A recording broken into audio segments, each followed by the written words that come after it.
Hello friends, स्वागत है आपका आज के न्यूज़ अपडेट में। सबसे पहले डिस्क्लेमर, हम आपको कोई भी फाइनेंशियल एडवाइस नहीं दे रहे हैं। क्रिप्टो में इन्वेस्टमेंट आपको अपनी एनालिसिस और इसके एनालिसिस के बाद ही करना है। प्रॉफिट और लॉस आपका अपना है और मार्केट रिस्की है, तो अच्छे से समझिए, उसके बाद ही अपनी मनी इन्वेस्ट करिए। तो चलिए चलते हैं न्यूज़ अपडेट की तरफ। तो न्यूज़ अपडेट में सबसे पहले जो न्यूज़ कवर कर रहे हैं वो यहाँ पर है बिटकॉइन के प्राइस की। तो बिटकॉइन अभी होल्ड करके रख रहा है 20,000 का आंकड़ा। तो 20,000 का आंकड़ा यहाँ पर बहुत ही क्रूशियल है। अगर ये ब्रेक हो जाता है एक बार फिर से तो ज्यादा नुकसान जो है वो मार्केट का हो सकता है।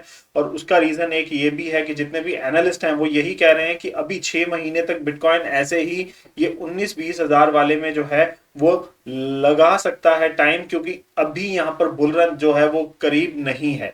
तो इस तरीके से अगर यहाँ पर जो 20,000 वाला जो आंकड़ा है वो अगर ज्यादा गिरावट में देखा जाता है, अगर ज्यादा बार यहाँ पर 21 को टारगेट करने की कोशिश की जाती है और वहां से यहाँ पर करेक्शन देखने को मिलती है, तो ये करेक्शन 18,000 तक फिर से एक बार जा सकती है और हो सकता है इससे नीचे भी चली जाए। अगली न्यूज की बात करें तो हार्डवेयर क्रिप्टो जो वॉलेट्स हैं उनकी डिमांड यहाँ पर रशिया में बढ़ रही है। एज पर दिस न्यूज कि रशिया में जैसे ही यहाँ पर सैंक्शन जो लगी हैं और जिसकी वजह से यहाँ पर हार्डवेयर जो है वो लोगों में, हार्डवेयर क्रिप्टो वॉलेट जो है वो लोगों में ज्यादा फेमस हो रहा है और इसी वजह से यहाँ पर लेजर और दूसरा जो भी जो टेंजम करके जो हार्डवेयर वॉलेट है उसकी काफी ज्यादा सेल हो रही है। और इसी के रिलेटेड जो अगली न्यूज है वो भी यही कह रही है कि जो हार्डवेयर क्रिप्टो वॉलेट है उनकी सेल ज्यादा इंक्रीज हो गई है। और उसका एक रीजन सेंट्रल एक्सचेंजेस के स्क्रैम्बल भी है। सेंट्रल एक्सचेंजेस के यहाँ पर स्कैम्स हो रहे हैं, वो बैंकरप्ट हो रही हैं, क्योंकि यहाँ पर मार्केट जो है वो बहुत ज्यादा गिर रही है, माइनिंग में ज्यादा पैसे नहीं बन रहे हैं। तो इन सारे रीजंस के चलते यहाँ पर जो एक्सचेंजेस हैं उनके भी हाल बुरे हो रहे हैं, जिस वजह से लोग जो है वो हार्डवेयर क्रिप्टो वॉलेट्स की तरफ जा रहे हैं। और इसी के चलते अगर यहाँ पर लेजर के जो सीईओ हैं उनकी अगर जो उन्होंने जो स्टेटमेंट दी है उसके अकॉर्डिंगली, उनके अकॉर्डिंगली 2020 का जो साल था उनका वो बहुत बढ़िया गया था अभी तक का। और अब वो कह रहे हैं कि हर क्वार्टर जो है वो 2020 के पूरे साल के रेवेन्यू से ज्यादा जा रहा है। तो मतलब 3 महीने में वो पूरे 2020 से ज्यादा कमा रहे हैं हर 3 महीने में इस साल। तो उनके अकॉर्डिंगली इस साल जो है वो बहुत ज्यादा उनको रेवेन्यू जो है वो इस चीज से मिल रहा है, क्योंकि उनके क्रिप्टो जो हार्डवेयर वॉलेट्स हैं वो बहुत ज्यादा सेल हो रहे हैं। और ये भी रीजन हो सकता है कि जो सेंट्रलाइज एक्सचेंजेस हैं उनका जो भी क्रिप्टो एसेट्स का जो भी एसेट अंडर मैनेजमेंट था उनका, वो सारा वहां से निकलकर हार्डवेयर वॉलेट्स में जा रहा है। और ये भी एक रीजन हो सकता है जिसकी वजह से यहाँ पर मार्केट में जो एक तरीके से आप ये कह सकते हैं कि इसकी वजह से एक फियर बन रहा है और फियर की वजह से यहाँ पर मार्केट जो है वो गिर रही है। अगली न्यूज की बात करें तो इथीरियम नेम सर्विस, जो डोमेन नेम्स होती हैं इथीरियम के नेम सर्वर के ऊपर, तो उसकी जो रजिस्ट्रेशन है उसमें 200% का इजाफा हुआ है। जो पहले 11,042 थी वो अब बढ़कर 29,727 हो चुकी हैं।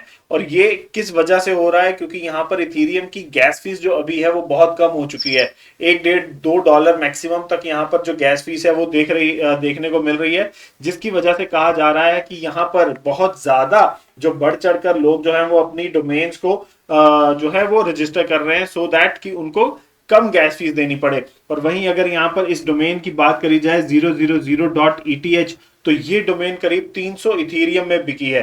तो ये काफी बड़ी अमाउंट है और ये सेकंड लार्जेस्ट सेल है यहाँ पर ईएनएस की कोई भी डोमेन के लिए। अगली न्यूज की बात करें तो एल सेल्वाडोर का जो बिटकॉइन वॉलेट है चिवो, उन्होंने स्कोर किया है $52 मिलियन इन रिमिटेंस। तो दैट मींस उन्होंने $52 मिलियन सिर्फ 2022 में ही रिमिटेंस कर दिए हैं। दैट मींस की सेल एंड परचेज की जो टोटल उनके रिमिटेंस की जो वैल्यू है वो 2022 की 52 मिलियन है। तो इससे पता चलता है कि जो एल सेल्वाडोरियंस हैं वो कितनी ज्यादा ट्रांजैक्शन जो है वो एट प्रेजेंट चिवो वॉलेट के साथ कर रहे हैं।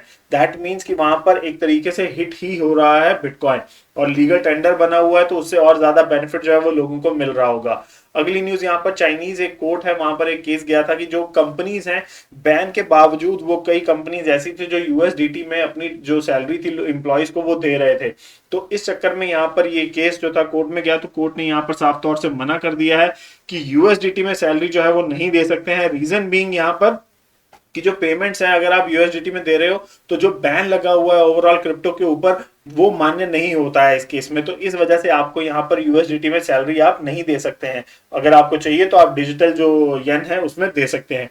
कोरिया और यूएस ने यहाँ पर एग्रीमेंट एक साइन कर लिया कि वो अपना डाटा जो है शेयर करेंगे इन्वेस्टिगेशन का, जो कि टेरा के ऊपर जो भी इन्वेस्टिगेशन दोनों नेशन मिलकर कर रहे हैं, तो वो अब अपना डाटा एक दूसरे के साथ शेयर करेंगे।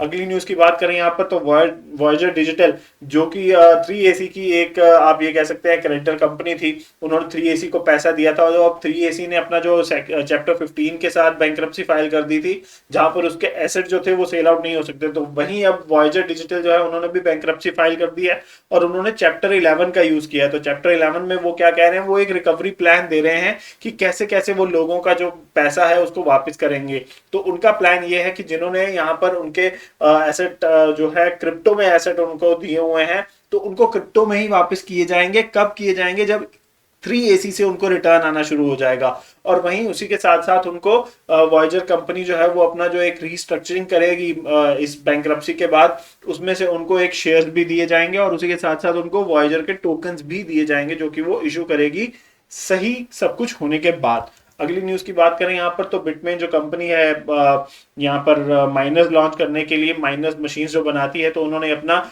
2400 मेगा हैश का E9 इथीरियम माइनर यहाँ पर लॉन्च किया है। तो इथीरियम जल्दी ही मर्ज होने वाला है और वो प्रूफ ऑफ स्टेक पे जाने वाला है। तो उससे पहले वो चाहते हैं कि ये उनके जो माइनिंग मशीन है उससे ज्यादा इथीरियम माइन किया जा सके।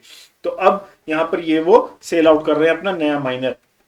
इजरायली क्रिप्टो कंपनी जो है ईटोरो, अगर उसकी बात करी जाए तो उसने यहाँ पर अपने 100 एम्प्लॉइज को निकाल दिया है, और उनका जो मर्जर होने वाला था यूएस की एक फाइनेंशियल फर्म के साथ, तो वो मर्जर जो है वो भी हाल फिलहाल के लिए टाल दिया गया। और इसके अगेंस्ट वो क्या करने जा रहे हैं, वो अपना आईपीओ निकालने जा रहे हैं, सो दैट कि वो आईपीओ से करीब $800 मिलियन जो है वो ले सके मार्केट से, और उसको इन्वेस्ट कर सके अपनी कंपनी में। अगली न्यूज की बात करें तो मेटा जो है वो भी कह रहा है कि भाई वो भी अपनी हायरिंग जो है वो थोड़ी धीरे करने जा रहा है 2022 में।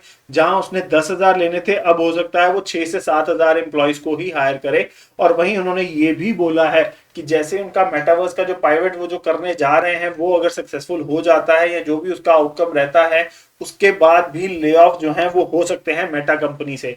अर्जेंटीना के यहाँ पर बात करें तो ये आज की लास्ट न्यूज है आपके लिए।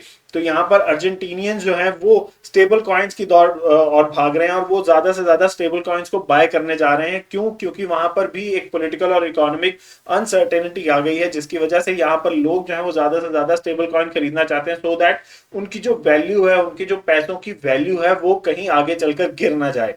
तो फ्रेंड्स, ये थी आज की न्यूज अपडेट। आपको कैसी लगी जरूर बताइएगा, और चैनल भी सब्सक्राइब करें, बेल नोटिफिकेशन का आइकन जरूर दबाएं, ताकि आपको वीडियो के नोटिफिकेशन टाइमली मिलते रहें। और अगर वीडियो अच्छा लग रहा है तो लाइक एंड शेयर जरूर करें। मिलेंगे आपसे अगले अपडेट में, तब तक के लिए थैंक यू वेरी मच।